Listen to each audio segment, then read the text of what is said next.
In this video today, me and my partner, Suwan, will be discussing the topic regarding the common mental health disorder known as PTSD. Additionally, we'll be answering the question to what extent does early exposure to childhood trauma affect the severity of post-traumatic stress disorder in adults later on in life. Let's dive in. What exactly is PTSD? PTSD stands for post-traumatic stress disorder, which is defined as a mental health disorder formed when an individual has experienced or witnessed a traumatic event that is extremely stressful, shocking, or terrifying, which they cannot easily forget.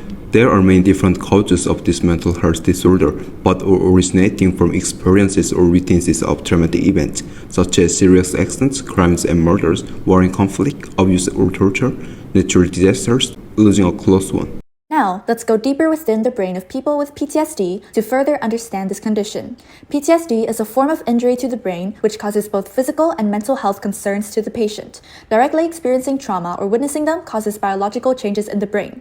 This is supported with brain scans in recent years by scientists investigating PTSD. Below is an example of a healthy brain and a brain of a person with PTSD showing the activity and blood flow in the brain. A healthy brain scan shows the blue areas cover mainly the surface of the brain, which represents healthy activities, while red areas cover the back of the brain, also known as the cerebellum, which is in charge of controlling the motor activities and cognitive functions of your body. This also involves emotional control. However, the PTSD scan shows that a wide range of red areas cover the brain in a diamond shape, showing increased activity in emotional parts of the brain, heavily influencing the activity of parts of the brain such as the amygdala, hippocampus, and the medial frontal cortex.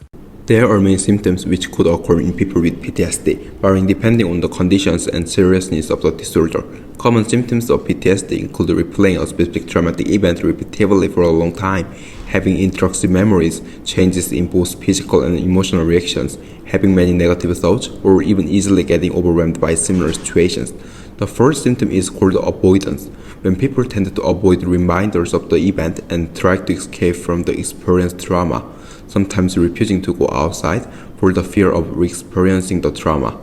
The next common PTSD manifestation is hyperarousal, the action in which people always have heightened careful considerations of their situations and surroundings to look out for potential danger.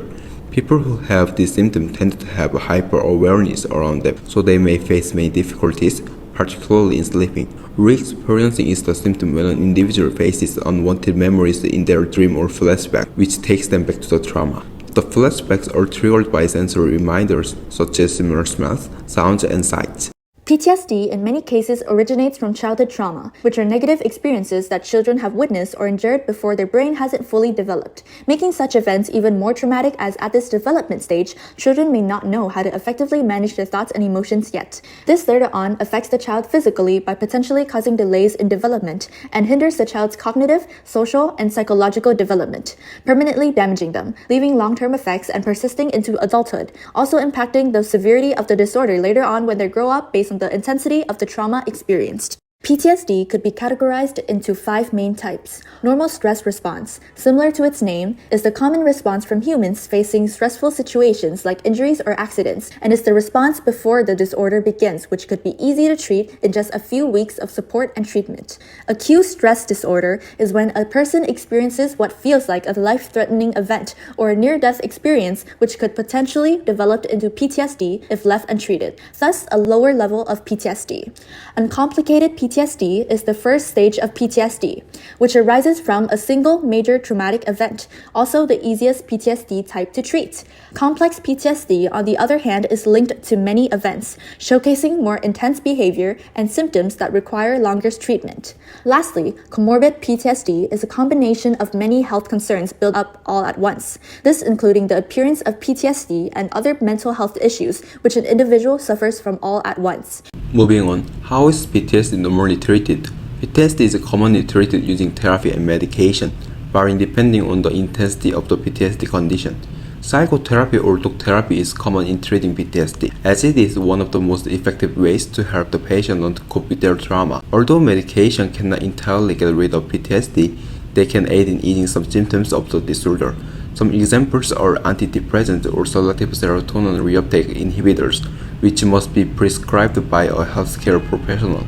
Well, so what can be some real-life statistics of PTSD worldwide? Let's take a look. The World Health Organization states that around 70% of people worldwide are or have experienced some kind of trauma, in which a minority of 5.6% is likely to develop PTSD. Additionally, it is estimated that approximately 3.9% of the world population has experienced PTSD at some point during their life, with a higher percentage being female.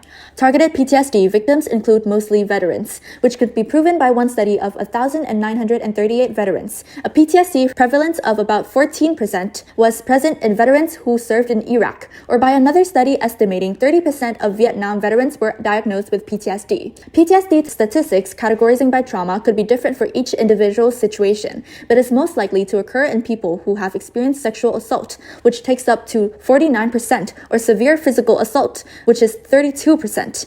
PTSD could be different for each individual.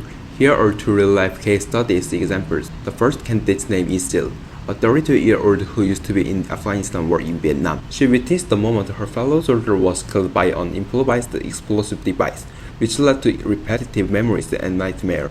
A clear symptom of PTSD called re-experiencing. The diagnosis of PTSD produced severe influences on the patient, including depression, alcoholism, difficulties at work, and trouble focusing. The second case is about a 10-year-old Afghan refugee who experienced losing his father during immigration when he was just 4 years old. The prolonged and stressful immigration duration implanted fear and anxiety in him, which led to avoidance, affecting his ability to adapt in new environments and socialization skills. Now that we understand about PTSD, we can conclude that PTSD is a complex mental health disorder which is often mistaken and dismissed by many people regardless of its devastating impact on people worldwide. It's essential to recognize and educate ourselves about the disorder, to spread the message and build a more compassionate community, but also to spread awareness, assist and support others struggling with the mental health disorder to foster a healthy lifestyle and society. Thank you for following along the way through this video. Until the next time we meet, goodbye viewers.